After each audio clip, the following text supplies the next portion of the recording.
आपको स्क्रीन दिख रहा है? हाँ, दिखाई दे रहा है। चलिए, आज का ये जो आपका पहला क्लास है, एडवांस देवता astro vastu course. 45 energy field जो होते हैं वही है। ये आपके सामने कुंडली है, इसको मैंने इसलिए खोला है क्योंकि आपको 45 एनर्जी फील्ड के साथ साथ 3 और प्लेनेट होते हैं, उनके बारे में भी पढ़ना है। जैसे यूरेनस, हम्म। साथ ही नेपच्यून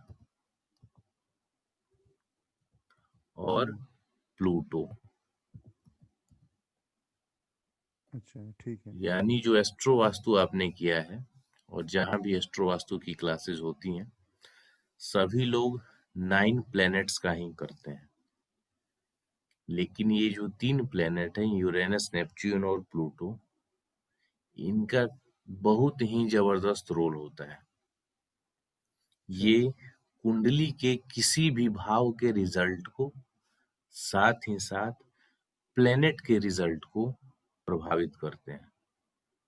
और हम्म। एस्ट्रोलॉजी में इसका कोई रेमेडी नहीं है। अच्छा। एस्ट्रोलॉजिकली यदि कहें, जैसे मंत्र, दान, यंत्र, स्टोन, ये सब नहीं है। लेकिन एस्ट्रो वास्तु, वो भी जो देवता एस्ट्रो वास्तु कोर्स है, उसमें इसकी रेमेडी है। हम्म। तो हम इसमें इनकी जो हीट है उसे कैसे तोड़ेंगे। बेसिकली जो आप एस्ट्रो वास्तु में आपने पढ़ा है, 90 और 180 का हीट, हमें कैसे उस हीट को तोड़ना है, हम्म। क्योंकि वही प्रॉब्लमेटिक होते हैं। बाकी हम्म। 60 और 120 है तो वो अच्छा है, कोई इशू नहीं। हम्म। तो ये पहला पोर्शन आपका ये होगा, और उसमें भी ये है कि कब हमें तोड़ना है। यानी बहुत सी ऐसी कुंडलियां आप देखेंगे जिसमें इनके हिट आपको मिलेंगे, तो कैसे तोड़ेंगे उससे ज्यादा जरूरी है कि हम कब तोड़ेंगे, व्हेन टू ब्रेक। हम्म। और उसके बाद हाउ टू ब्रेक है ही। समझ हाँ। में आ गया? हाँ। अगला जो हमारा इसमें टॉपिक है, यानी कुंडली का जब हम हटा दें, तो 45 एनर्जी फील्ड का है। ये अभी हम्म। स्क्रीन पे दिख रहा है आपको? हाँ, हाँ, ये 45 एनर्जी दिख रहा है। फील्ड, हाँ। ये वास्तु चक्र है, अच्छा। शक्ति चक्र जिसे बोलते हैं। हम्म। यहाँ पे अभी जो माउस का पॉइंटर है, एक मिनट रुक जाइए, मैं इसको ऐसे कर लेता हूँ रेड, ये ब्रह्मा लिखा हुआ है, हम्म। यानी घर का सेंटर पॉइंट। हाँ।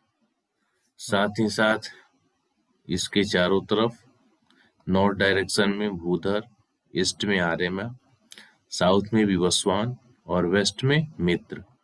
फिर ऐसे पूरा ये जब देवता आप काउंट करेंगे तो ये 45 है। हाँ। इनको 45 एनर्जी फील्ड भी कहा जाता है, या 45 देवता भी कहा जाता है। अच्छा। तो हम सभी देवताओं की एट्रीब्यूट्स पढ़ेंगे, यानी इनके नेचर क्या है, इनके एट्रीब्यूट्स क्या है, ये हमें क्या देते हैं। चूंकि ये वास्तु में ही है, तो हाँ। जब ये वास्तु में है तो इनका क्या रोल है, साथ ही साथ इनका रोल है, इट मीन्स इनका अच्छा इफेक्ट भी हम पे हो सकता है और बुरा इफेक्ट भी हम पे हो सकता है। हाँ। हम्म। तो अच्छा कब होगा, यानी इनकी जो एनर्जी है वो अच्छी होगी तो हम पे उसका इफेक्ट अच्छा मिलेगा। इनकी एनर्जी यदि निगेटिव हो गई हो तो हम्म। उसका हम पे निगेटिव इम्पैक्ट मिलेगा। हम्म। सामान्य रूप से जनरली यदि आपने किया भी हो तो आपको जानकारी होगी, 45 एनर्जी फील्ड में जितने, जो इन सभी एनर्जी फील्ड के एट्रीब्यूट्स के आधार पे हम देवता फील्ड का एक्टिवेशन करते हैं। देवता फील्ड के लिए डिव्स, एस्टर्ट्स, ये सब लगाया जाता है। लेकिन बहुत से ऐसे भी केसेस हैं, आपके भी एक्सपीरियंस में होगा और बहुत से लोग मुझे मिले भी हैं। तो पता क्या चला, जनरली एक प्रॉब्लम के लिए 4-5 देवता को एक्टिव कर दिया जाता है, देवता फील्ड को, हम्म और फिर भी जिस रिजल्ट का एक्सपेक्टेशंस होता है वो नहीं हम्म आता है। हम्म तो इसे मैंने एस्ट्रोलॉजिकली जोड़ा है और उसका बहुत ही जबरदस्त रिजल्ट मिलता है। अब यहाँ आप ये मत समझ लीजिएगा कि अब आपने इस कोर्स को किया और तुरंत क्लाइंट का आपने प्रॉब्लम देखा, उसकी कुंडली के अकॉर्डिंग गए और उस एनर्जी फील्ड को एक्टिव कर दिए। हम्म जैसे कि मैं अपने हर एक कोर्सेज में बताता हूँ, एस्ट्रो वास्तु में भी मैंने आपको बताया था कि सबसे पहले हमें देखना है कि क्या क्लाइंट का जो प्रॉब्लम है, क्या एस्ट्रोलॉजिकली यानी उसकी कुंडली के अकॉर्डिंग कोई समस्या है, और क्या कुंडली के अकॉर्डिंग उपाय मौजूद है, तो पहले आप उसे करवाएंगे। अच्छा। उसके जो वास्तु हैं यानी 16 जोन्स, 5 एलिमेंट और 32 एंट्रेंसेस, हम्म। यदि उसके अकॉर्डिंग आपको प्रॉब्लम दिख रहा है तो उस वास्तु के प्रॉब्लम को भी आप सॉर्ट आउट करेंगे। सिंपली मान लीजिए, यदि किसी के नॉर्थ जोन में, नॉर्थ क्या है, वाटर एलिमेंट है, हाँ वहां फायर की एक्टिविटी आ गई हो, नहीं, नॉर्थ क्या है, ये पूरा यहाँ से जो ब्लू कलर दिख रहा है ना, हाँ हाँ NNW से लेके NE तक, सपोज कीजिए कि यहाँ इस नॉर्थ में ब्लू कलर है और इसका सीधा अपोजिट यानी साउथ, ये फायर है, ये फायर की एक्टिविटी नॉर्थ में आ गई हो, वैसे मैंने आपको बताया भी था, फिर से बता दे रहा हूँ, हाँ फायर की हाँ एक्टिविटी यानी रेड कलर हो, यहाँ पे किचन हो, तो ये डिस्टर्ब कर ही देगा मनी एंड अपॉर्चुनिटी हाँ को। तो अब हाँ इस स्थिति में आप इसका उपाय ना करते हुए और सीधा आप चले गए एनर्जी फील्ड एक्टिवेशन पे, तो कैसे रिजल्ट मिलेगा? कुंडली में यदि बुध का रिजल्ट सही नहीं है, तो जो बुध के रिजल्ट के लिए जो रेमेडी बनेगी, चाहे वो मंत्र के द्वारा हो, स्टोन्स के द्वारा हो या दान के द्वारा हो, हम्म उसे भी तो करेंगे। हाँ यानी फर्स्ट स्टेप आपको कुंडली के अकॉर्डिंग जो रेमेडी है उसे करना। सेकेंड स्टेप पे आपको वास्तु की जो रेमेडी है, vastu means 5 element, 16 zones, 32 entrances. Hmm. तीसरा लेवल आता है एस्ट्रो वास्तु, जो आपने पढ़ा है एडवांस एस्ट्रो वास्तु, उसमें जो हीट थ्योरी है, हीट एक्टिवेशन है, हीट को तोड़ना है, हाउस का एक्टिवेशन है, उनका पर्सनलाइज जो एस्ट्रो वास्तु कुंडली आप बनाते हैं उसके अकॉर्डिंग जो उनकी रेमेडीज है वो आप करेंगे। हम्म इसके बाद आती है एडवांस देवता एस्ट्रो वास्तु। समझ में स्टेप आ रहा है? हाँ हाँ समझ में आ रहा है। जैसे बच्चा नर्सरी क्लास, LKG, UKG, फिर 1 2 ऐसे करते हुए 10th 11th 12th graduation master degree करता है, क्या ऐसा हाँ होता है कि बच्चा 1 में है फिर उसके बाद एक ही बार आप उसको 12th में कर दें? मतलब नहीं ऐसे ही होता है। समझने वाली बातें, देखिए क्लाइंट को, खैर क्लाइंट तो समझते नहीं है इस बात को, और बहुत से जो एस्ट्रोलॉजर हैं, जो कंसल्टेंट हैं, वो भी इस चीज को नहीं समझते। क्लाइंट तो जल्दी में है, उससे ज्यादा जल्दी में कंसल्टेंट है, और हाँ यही कारण है कि विद्याओं पर से लोगों का विश्वास उठता जा रहा है। और ऐसे बहुत से लोग आपको मिलेंगे जो बोलेंगे अरे एस्ट्रोलॉजी बकवास है, अरे वास्तु बकवास है, मुझे कोई रिजल्ट नहीं मिला, अरे एस्ट्रो वास्तु बकवास है, कोई रिजल्ट नहीं मिला। यहाँ तो ऐसे ऐसे लोग मुझसे कंसल्टेशन लिए, उनका वीडियोस भी मैंने यूट्यूब पे डाला है, जिन्होंने खुद एस्ट्रो वास्तु किया है और अपनी प्रॉब्लम को सॉर्ट आउट नहीं कर पाए। अब बताइए क्या हम्म कॉन्सेप्ट है? उनका खुद का कॉन्सेप्ट क्लियर नहीं हुआ, हाँ खुद अपने लिए बेनिफिट नहीं ले पाए, तो फिर क्लाइंट का कैसे प्रॉब्लम सॉर्ट आउट कर पाएंगे? हम्म और उसमें भी वो अभी इस कंफ्यूजन में है, उनको ये भी पता नहीं है, या वो कहिए कि डिसीजन नहीं ले पा रहे हैं कि पहले उनको एस्ट्रोलॉजी की रेमेडी करनी है या एस्ट्रो वास्तु करनी है। पहले वास्तु की रेमेडी करनी या एस्ट्रो वास्तु करनी।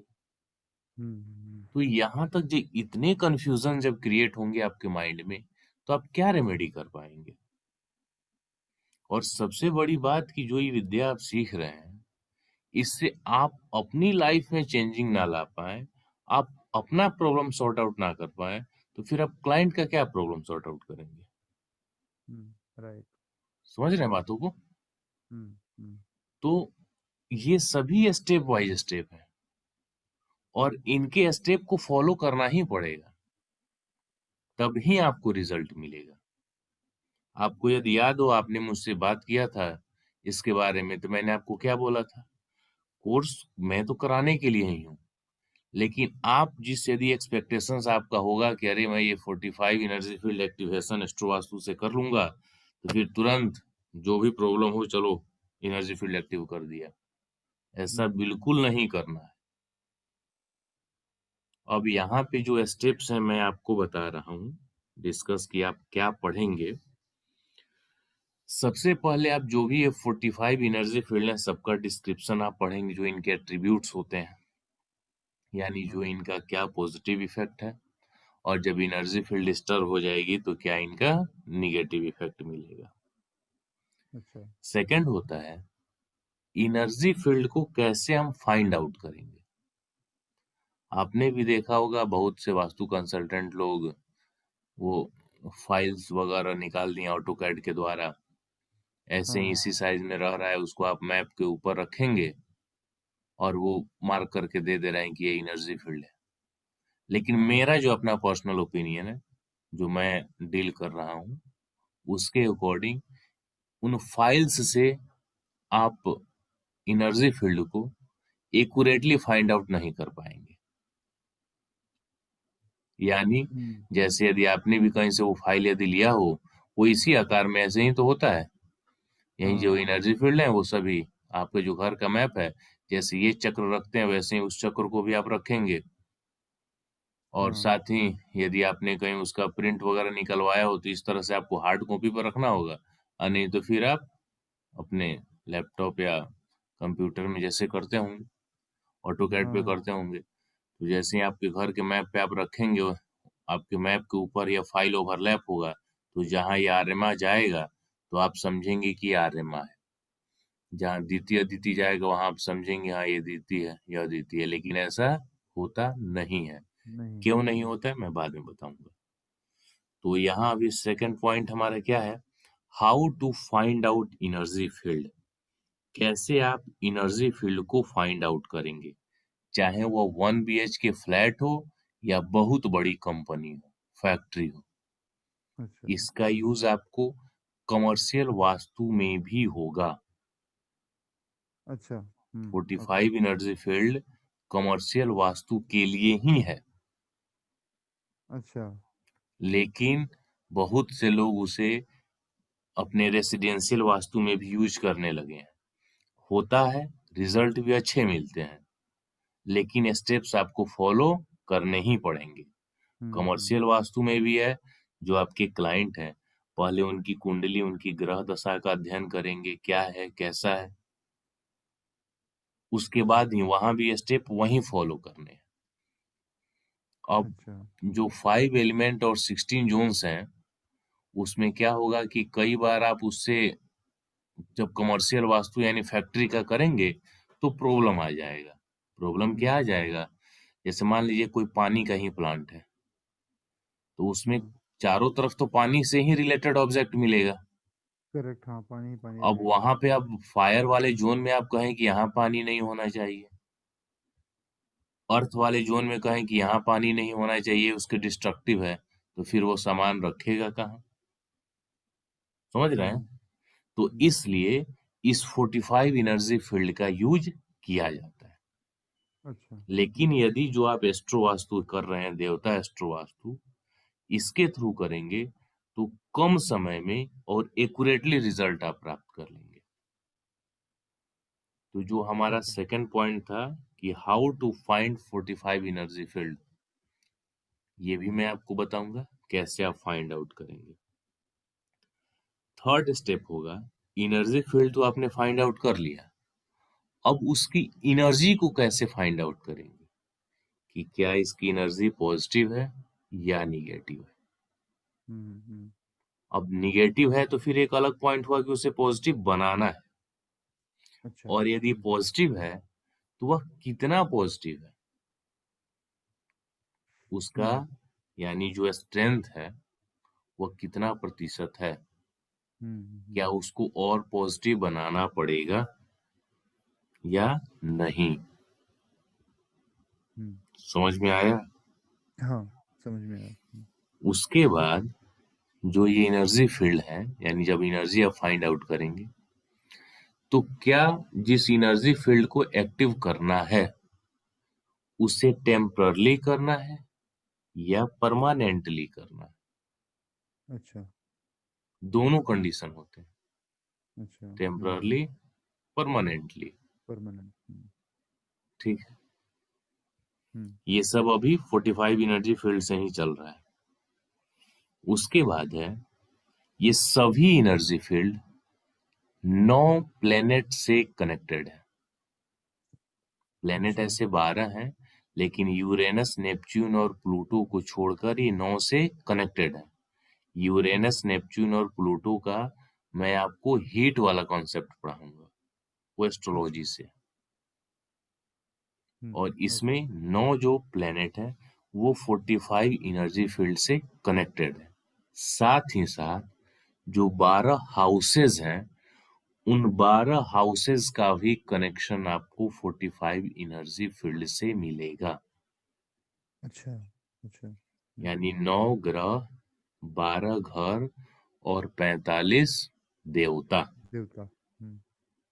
ठीक है, हम्म। यानी ये एस्ट्रो से 45 एनर्जी फील्ड का कनेक्शन आपको जानने को मिलेगा। कोई दिक्कत। नहीं, कोई दिक्कत नहीं, क्लियर। इसके बाद हम ये पढ़ेंगे व्हेन टू एक्टिवेट, यानी कब करेंगे। हाँ। एक एनर्जी फील्ड एक्टिवेट करना तो है, लेकिन सबसे ज्यादा जरूरी है कि कब करना है। हम्म। यहाँ पे एक एग्जांपल आपको देता हूँ। सिंपली ऐसे सिर्फ देवता फील्ड की बात करें, इसमें एस्ट्रो कनेक्टेड नहीं है, तो हम्म। जो आर्यमा एनर्जी फील्ड होता है ये कनेक्टर का काम करता है, जोड़ने का काम करता है। हम्म। नहीं, ये हम्म। भल्लाट जो एनर्जी फील्ड है ये पैसा हम्म। देने के लिए, धन अच्छा। के लिए। हम्म। लेकिन सपोज कीजिए आपकी कुंडली में जो धन का समस्या है वो कई प्रकार का हो सकता है। पैसे हम्म। नहीं आना, पैसे आना कहीं फंस जाना, पैसे ज्यादा खर्च होना, है ना। हम्म। और जो आप काम कर रहे होंगे, जैसे नौकरी कर रहे होंगे तो छठे घर से रिलेटेड होगा पैसे का। बिजनेस कर रहे होंगे तो सातवें से रिलेटेड होगा। यदि हम्म। पैतृक आपका कुछ पारिवारिक संपत्ति है तो दूसरे से होगा। तो हम्म। अलग अलग भावों का रोल मिलेगा पैसे के लिए। साथ ही साथ अलग अलग प्लैनेट्स का भी रोल मिलेगा। अच्छा। तो यहाँ पे 2 मिनट के लिए ऐसे समझिए कि इस तरह से जो आप 45 एनर्जी फील्ड के एट्रीब्यूट्स पढ़े हैं और उससे प्रॉब्लम को मैच करते हुए आप 3 या 4 या 2 जो भी एनर्जी फील्ड है आपने एक्टिवेट किया। हम्म। लेकिन यदि उसमें आपने कुंडली को जब शामिल कर लिया तो वहां प्लेनेट के साथ साथ जिस हाउस का प्रॉब्लम है उसके अकॉर्डिंग यदि एनर्जी फील्ड का एक्टिवेशन करते हैं तो वो क्या एकदम एक्यूरेटली और कस्टमाइज नहीं हो जा रहा है। करेक्ट। बिल्कुल कस्टमाइज्ड हो जा रहा है, हो जा रहा है, हाँ। और वह एकदम आपके अकॉर्डिंग काम करेगा। हम्म। क्योंकि ये कुंडली से तो आपको पता है जैसे जैसे दशा, अंतरदशा, प्रत्यंतर दशा बदलती है वैसे ही आपके परिस्थिति में समय में उतार चढ़ाव होता है। हाँ। और जिस घर में आप हैं उस वास्तु में भी, क्योंकि आप ये जान चुके हैं और एस्ट्रो वास्तु में आप देख चुके हैं कि जैसे दशाएं बदली, आपने वो वास्तु में वैसा ही कुछ चेंजिंग कर दिया जो आपके लिए प्रॉब्लमेटिक हो गया। हाँ। तो वही रिलेशन आपको एनर्जी फील्ड में भी मिलेगा, अच्छा। जो प्लेनेट, हाउसेस और 45 एनर्जी फील्ड से कनेक्टेड है। अच्छा। ठीक है, हम्म। यहाँ तक समझ में आ रहा है या नहीं आ रहा? हाँ हाँ, यहाँ तक पूरी क्लियर है। तो यही हम, जैसे आपका शुक्र का मान लीजिए महादशा चल रहा है, हम्म। और शुक्र के महादशा में आप पैसे से रिलेटेड समस्या का सामना कर रहे हैं, हम्म। नहीं, तो हम क्यों ना आपके लिए जो पैसे का, आप सपोज कीजिए आप ये एस्ट्रो से कनेक्टेड देवता नहीं जानते हैं, देवता हम्म। एक्टिवेशन सिर्फ हाँ। 45 एनर्जी फील्ड के आधार पे जानते हैं, हम्म। और आपने उसके अकॉर्डिंग 3 4 5 जो भी आपको लगे उन सबको एक्टिव कर दिया। हम्म। तो यहाँ हम जब शुक्र के अकॉर्डिंग, और साथ ही जो धन वाले भाव जिनकी वो आपकी आवश्यकता है, धन के हम्म। भाव जनरली 2 6 11 होते हैं, हाँ। व्यापार कर रहे होंगे तो 7वें को भी हम ऐड कर लेंगे, हाँ। कुछ अलग आपके कार्य क्षेत्र होंगे तो 10th को भी हम ऐड करेंगे। हम्म। तो यहाँ उन हाउसेस के अकॉर्डिंग, और साथ ही साथ जो महादशा लॉर्ड है शुक्र, उसके अकॉर्डिंग यदि हम देवता को एक्टिवेट कर देते हैं हम्म। तो हम काफी एक्यूरेट रिजल्ट ले सकते हैं। अच्छा। समझ में आ रहा है बात? हाँ हाँ हाँ। तो आपको कॉन्सेप्ट क्लियर हो गया ना कि आप, आज की जो आपकी जर्नी शुरू हुई है, हम्म। इसमें क्या क्या सफर हमें तय करना है हाँ और हाँ कैसे करना है। हाँ। कुछ पूछना है आपके मन में, कोई क्वेश्चन ऐसा लग रहा है तो आप पूछ लीजिए बेझिझक। गुरुजी, मुझे ये समझना था कि आप ये कहना चाह रहे हैं कि थोड़ा सा तेज अगर बोलिए, आपकी आवाज थोड़ी धीरे आ रही है। जी बताइए। अच्छा, मैं ये कह रहा था कि कहने का मतलब ये है कि अगर कोई रेमेडी कर रहे हैं तो हम्म, सबसे पहले उसकी बेसिक रेमेडी करें, फिर हम्म, उससे के बाद उसके नेक्स्ट लेवल की रेमेडी करें, फिर उसके बाद उसके नेक्स्ट लेवल की रेमेडी करें। ऐसे करना चाहिए। मतलब ये प्रिंसिपल है रेमेडी करने का। मतलब ऐसा ना करें कि मान लीजिए अगर आप हिट थ्योरी पढ़ते हैं या एडवांस देवता वास्तु पढ़ते हैं, और उसके बाद इसके सॉल्यूशन को, इसकी रेमेडी को आप एक बेसिक प्रॉब्लम के लिए इस्तेमाल करते हैं, तो वो अच्छा रिजल्ट नहीं देगा। मतलब यही अच्छे। मेरा कहना था कि हम्म। आपको ये समझना है कहाँ टैबलेट की आवश्यकता है, कहाँ प्रिकॉशंस की जरूरत है, कहाँ इंजेक्शन की आवश्यकता है, और कहाँ सर्जरी करना होगा। हाँ हाँ समझ लिए ना? हाँ हाँ, समझ गया। हाँ। जब तक इस कॉन्सेप्ट पे आप काम नहीं करेंगे ना, तब तक यही होगा, कुछ जगह रिजल्ट मिलेंगे, नहीं मिलेंगे, क्लाइंट सेटिस्फाई नहीं होगा, और यही हम्म। लोग कहेंगे कि अरे वो आए, इतना पैसा लिए हमसे चले गए, कुछ रिजल्ट नहीं मिला, ये बकवास है, ऐसे है वैसे। हम्म। ठीक है, हम्म। तो बेसिकली यही है। तो अब हम सबसे पहले हम स्टार्ट करेंगे आपको यूरेनस, नेपच्यून और प्लूटो का जो हिट था उसे हम कैसे तोड़ते हैं। फर्स्ट क्लास हम ये लेंगे, मतलब इस क्लास में कवर करेंगे, और उसके बाद फिर हम एट्रीब्यूट्स पे आएंगे।